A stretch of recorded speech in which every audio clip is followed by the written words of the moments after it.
மீண்டும் உங்களை நாம் சந்திப்பதிலே மிக்க மகிழ்ச்சி அடைகின்றோம். நான் இலங்கையில இருந்து பதுளை போதனா வைத்தியசாலையில இருந்து வைத்தியர் கிருஷான் வேதநாயகம்.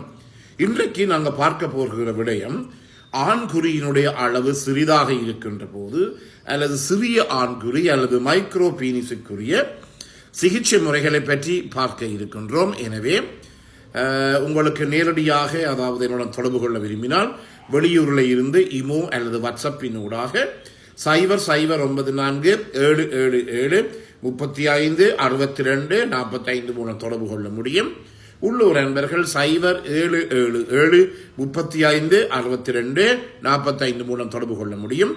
இந்த நிகழ்ச்சியை யூடியூப்ல பார்ப்பவர்கள் மறக்காமல் லைக் பண்ணுங்கள், ஷேர் பண்ணுங்கள். அதே நேரத்திலே மணி சின்னத்தை அல்லது பெல் சாயினை அமுழ்த்தி சப்ஸ்கிரைப் பண்ணுங்கள். டிக்டாக், இன்ஸ்டாகிராம் பார்ப்பவர்கள் ஃபாலோ அப் பண்ணுங்கள். உங்களுடைய அன்பர்கள், நண்பர்கள், உறவினர்களுக்கு இந்த நிகழ்ச்சி உங்களுக்கு பிடித்திருந்தால் அறிமுகப்படுத்த மறக்க வேண்டாம். எனவே நான் முதலிலே சொன்னேன், இந்த மைக்ரோ பீனிஸ் என்று சொல்லுகின்ற போது அவருக்குரிய வயசுக்குரிய சார்ட்ஸ் எங்கள்கிட்ட இருக்கிறது, படிவங்கள் இருக்கின்றது. அதிலே நாங்கள் அந்த அதாவது இந்த ஆண்குறியினுடைய இழுத்து, அதாவது ஆண்குறி நன்றாக அதாவது விரைப்படைந்த பீட்பாடு, நன்றாக ஆண்குறி எலும்பிய பீட்பாடு, அதனுடைய நீளத்தை நாங்கள் அளந்து அந்த சார்ட்ல நாங்கள் போட்டு, அதாவது 2 அந்த வயசுக்குரிய நீளத்துக்குரிய 2.5 ஸ்டாண்டர்ட் டீவியேஷனுக்கு கீழே இருந்தால் அதை மைக்ரோ பீனிஸ் என்று சொல்லலாம். என்றபடியால யோசிச்சு கொள்ள வேண்டாம். உங்களுடைய இந்த அதாவது உங்களுடைய ஆண்குறியானது விரைப்படைந்த பீட்பாடு 1 அங்குலம் அல்லது 2.5 சென்டிமீட்டருக்கு உள்ளுக்கு இருக்குமாக இருந்தால் அது ஒரு மைக்ரோ பீனிஸ் என்ற வகை.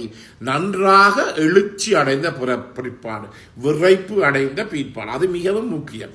சும்மா குளித்து போட்டு வந்து அளப்பது இல்லை. நன்றாக நீங்கள் உணர்ச்சி வசப்பட்டு உங்களுடைய மனைவியுடனோ உங்களுடைய பெண் துணையுடனோ நீங்கள் இருக்கின்ற போது அவருடைய உதவியுடன் இந்த ஆண்குறியினுடைய நீளத்தை நீங்கள் அளக்க முடியும்.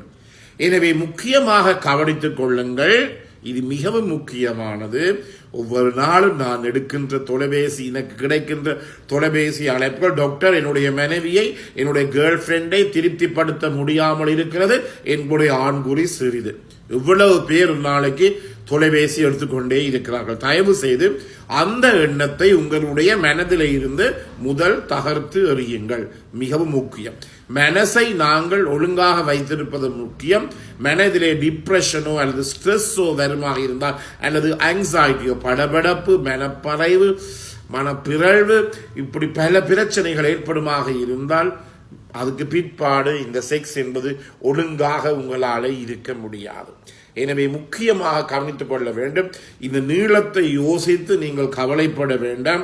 அதற்குரிய சிகிச்சை முறைகள் எல்லா இடமும் எம்மிடமும் அந்த சிகிச்சை முறைகள் இருக்கிறது. அதே நேரத்திலே எந்த ஒரு ஆண்குறியாலும் ஒரு பெண்ணை நாங்கள் திருப்திப்படுத்த முடியும். அந்த பெண்ணை எங்களால் உச்சக்கட்டத்துக்கு கொண்டு போக முடியும். வடிவாக யோசிச்சு கொள்ளுங்கள். உள்ளுக்குள்ளே, அதாவது செக்ஷுவல் இன்டர்கோர்ஸ் என்று சொல்லப்படுகின்ற பெண்ணினுடைய யோனியினுள்ளே ஆண்குறியை விடுவதன் மட்டும்தான் அந்த பெண்ணுக்கு உச்சக்கட்டம் ஏற்படும் என்று தயவு செய்து எந்த ஆணும் நினைக்க வேண்டாம். இந்த நிகழ்ச்சியை நீங்கள் தொடர்ச்சியாக பார்த்து கொண்டிருந்தால் இதுதான் அடிக்கடி சொல்லுகின்ற ஒரு விடயமாக இருக்கின்றது. முக்கியமாக கவனித்துக் கொள்ளுங்கள். எனவே ஆண்குறியின சைஸ், நீளம் எவ்வளவாக இருந்தாலும் பெண்ணை நாங்கள் திருப்திப்படுத்த முடியும். எப்படி அவரை உச்சக்கட்டம் அடைய முடியும் உங்களுக்கு தெரியும். ஜெனிட்டோ ஓரல் செக்ஸ் என்று சொல்லி வாய் வழி புணர்ச்சி மூலமாக அந்த பெண்ணினுடைய யோனியை சுவைப்பதன் மூலமாக அந்த பெண்ணுக்கு ஒரு பிரச்சனை இல்லாமலே உச்சக்கட்டத்தை உங்களாலே ஏற்படுத்த முடியும். எனவே தயவு செய்து இந்த ஆண்குறியினுடைய நீளத்தை இனியாவது எங்களுடைய ஆண்கள் யோசித்து மனதை குழப்பிக்கொள்ள வேண்டாம் என்று சொல்லி மிகுந்த தாழ்மையுடன் உங்களிடம் நாங்கள் வேண்டிக் கொள்கிறோம்.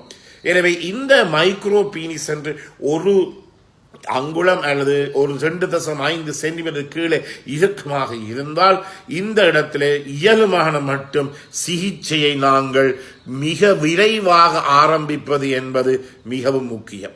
எவ்வளவு நாங்கள் இந்த பிள்ளைகளுக்கோ அல்லது ஆண்களுக்கோ சிகிச்சையை ஆரம்பிக்கின்றோமோ அவ்வளவு எங்களுக்கு அவுட்கம் அல்லது வெளியில வருகின்ற முடிவு சரியாக இருக்கும். அதே நேரத்திலே எல்லா ஆண்களும் அண்மையிலே நான் 2-3 நோயாளிகளை பார்த்து விட்டேன். அவர்களுடைய விதை பையனுள்ளே விதைகள் இல்லை. பெரிய கவலையாக இருக்கின்றது. எனவே பெரிய வயசு 20க்கு மேற்பட்டவர்கள் தயவு செய்து இந்த ஆண்குறி சிறிதாக இருப்பவர்கள் உங்களுடைய 2 விதைகளையும் 2 விதைகளும் உங்களுடைய விதை பையினுள்ளே இருக்கின்றதா என்பதை முதலிலே பரிசோதித்து பார்த்துக் கொள்ளுங்கள். எந்த நேரம் பரிசோதிக்க வேண்டும்? குளித்து போட்டு அல்லது குளிர் பிரதேசம் என்றால் வெளியிலே அவுட்டிங் நீங்க போயிட்டு வந்த பிறகு, அல்லது விண்டராக இருந்தால் வெளியிலே போயிட்டு வந்த பிறகு, இல்ல நன்றாக ஒரு சூடான குளியல் போட்ட பிற்பாடு அல்லது சூடான இடத்திலே இருந்து கொண்டு உங்களுடைய ஆண்குறி, அதாவது உங்களுடைய விதைப்பையினுள்ளே 2 விதைகளும் இருக்கின்றது தயவு செய்து சோதித்துக் கொள்ளுங்கள். பெண்கள், அம்மாமார், மனைவிமார், இது உங்களுடைய ஆண் பிள்ளைகளுக்கும் கட்டாய பிறந்த உடனேயே நீங்க பார்க்க வேண்டிய ஒரு விடயம். இது அவ்வளவு நடைமுறைப்படுத்தப்படுவதாக இல்லை. எனவே கட்டாயமாக சில நேரங்களில் உங்களுக்கு தெரியும், இந்த பிள்ளைகள் பிறந்த பிற்பாடு உங்களுக்கு தெரியும், இந்த சிறு பிள்ளைகள், அதாவது சிசுக்கள் பராமரிப்பு பிரிவு வைத்தியர்கள் அந்த பிள்ளைகளை சோதிப்பார்கள்.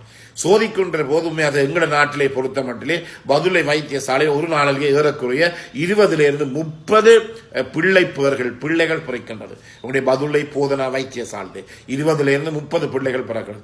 எனவே அந்த ஒரு வைத்தியரால 20-30 பிள்ளைகளை ஒரே அடியாக பார்க்க முடியாது.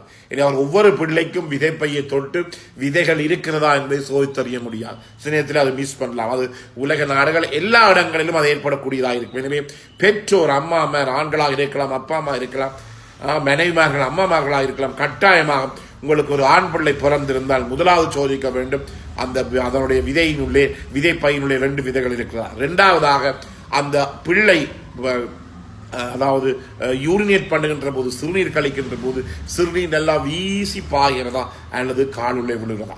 இதுவும் மிக 2மே உயிரை காப்பாற்றக்கூடிய, உயிரை எடுக்கக்கூடிய விடயங்களாக இருக்கிறது.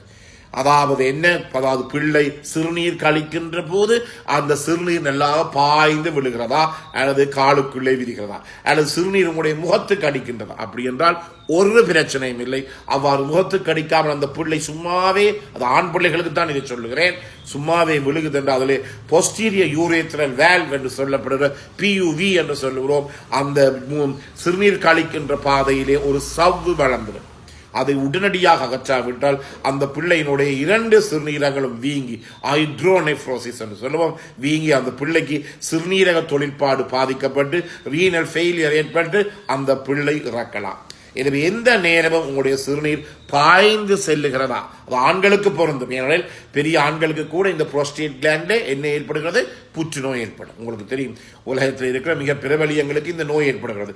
அமெரிக்காவுடைய முன்னாள் ஜனாதிபதி, இங்கிலாந்தினுடைய அவருடைய சார்ல்ஸ், இவர்களுக்கு எல்லாத்திற்கும் இந்த புரோஸ்டேட் கார்சினோமான்னு சொல்லப்படுகிற இந்த முன்னிற்கும் சுரப்பி, இந்த புரோஸ்டேட் கிளாண்ட்ல என்ன ஏற்பட்டிருக்கிறது? புற்றுநோய். எப்போதுமே சிறுநீர் வீசி போக வேண்டும். எனவே இந்த மைக்ரோ பீனிஸ், அதாவது சிறிய ஆண்குறிக்குரிய சிகிச்சை முறைகளை நாங்கள் அடுத்த நிகழ்ச்சியிலே பார்க்கலாம். நீங்கள் தருகின்ற அனைத்து ஆதரவுக்கும் எமது மனமார்ந்த நன்றிகளை தெரிவித்து மீண்டும் உங்களை சந்திக்கும் வரை நன்றி, வணக்கம்.